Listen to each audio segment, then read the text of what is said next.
Did you know that Tom Hardy's son, Louis Thomas Hardy, is a big fan of Venom?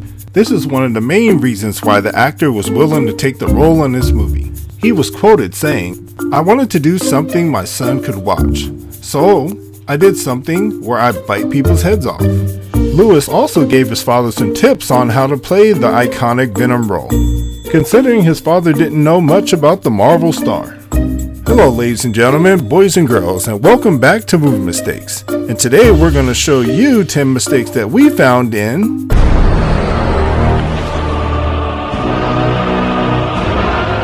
Marvel's Venom. And as usual, don't forget to press that like and subscribe button and the notification bell as well. We'll keep you notified of all of our up and coming videos. And mistake number 1, we get a chance to meet Bronx Girlfriend Annie, played by Michelle Williams. And if she looked familiar to you, she should. She played Hugh Jackman's wife in the movie The Greatest Showman. So as she wakes Brock up from his sleep, we can see that the pillow that he's laying on is about a quarter of the way out on his left. However, as the camera switches angles, when she gives him the coffee, we can now see that the pillow is firmly behind him. And yet again, when we get a front view of the actor, we can now see that the pillow is back to being out from behind him. In this scene, Brock has just gotten Annie fired and she is pretty upset. What you did got me fired. So upset, you can see that when she drops her box of belongings, a cup and a few other things fly out of the box. Nothing unusual about that, except for when we get a wide view of the couple, we can see that there is nothing near her feet. Who picked the cups up and put them back in the box? Your guess is as good as ours. So in this technological day and age, it's pretty cool that we can apply for jobs just using our cell phones. Oh, babe, can I use your phone because I can't get a signal up in here? My cell? The one I'm holding? Yes, stop. Would you hand me that?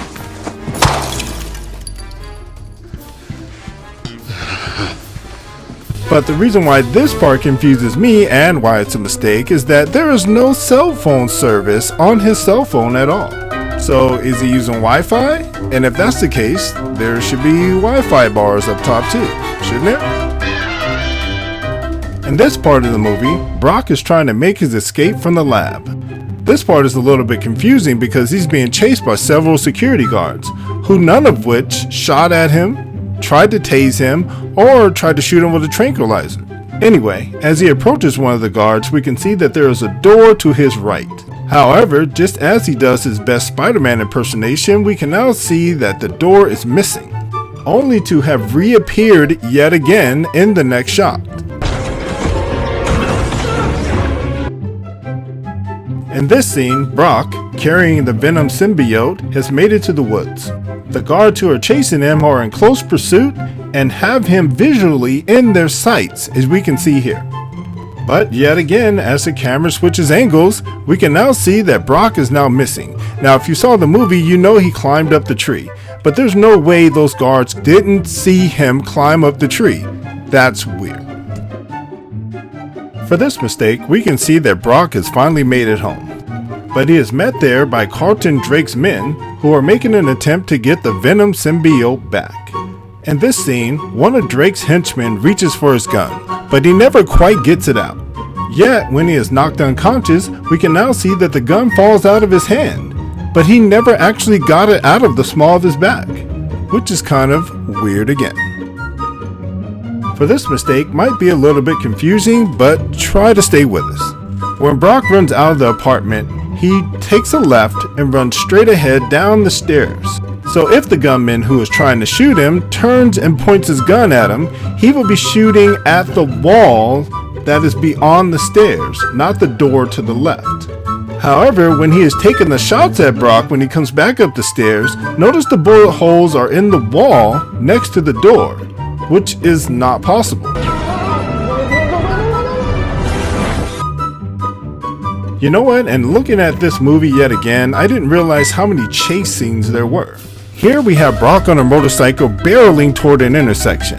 But look here to your right. There is no car, silver car, about to turn right. So when the camera angle changes, we can now see that silver car that I was mentioning about to make a right turn appear out of nowhere. So as Brock is doing his best Evel Knievel impersonation, trying to escape the bad guys. Notice that the lone SUV crashes, and there's nobody else to chase Brock, so he should get away pretty easily, right?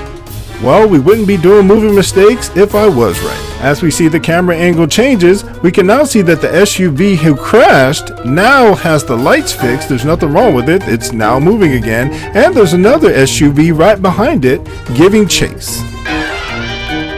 So just as Brock has thought that he has made his escape, he is hit from the side by an SUV. He falls into the middle of the street and notices his bike falls up against the trash can. The camera angle then switches a couple of times and we can now see the motorcycle behind Brock with the trash can nowhere in sight. For our last mistake, we can see Riot / Carlton Drake stab one of the scientists. You know that's gotta be fatal because he stabs him right in the chest, right in the center. That's gotta hurt. Unless that scientist is immortal, because we see now that when he hits the ground, there is no blood on his shirt at all. That is amazing. So what did you think of these cool Venom movie mistakes? Let us know in the comment section below which one was your favorite. As usual, don't forget to hit the like and subscribe button and notification bell. We'll keep you updated on all of our up and coming videos. Once again, we'd like to give a huge shout out to all the movie maniacs out there. We'd like to say we really appreciate you. Thanks for tuning in, and we'll see you next week.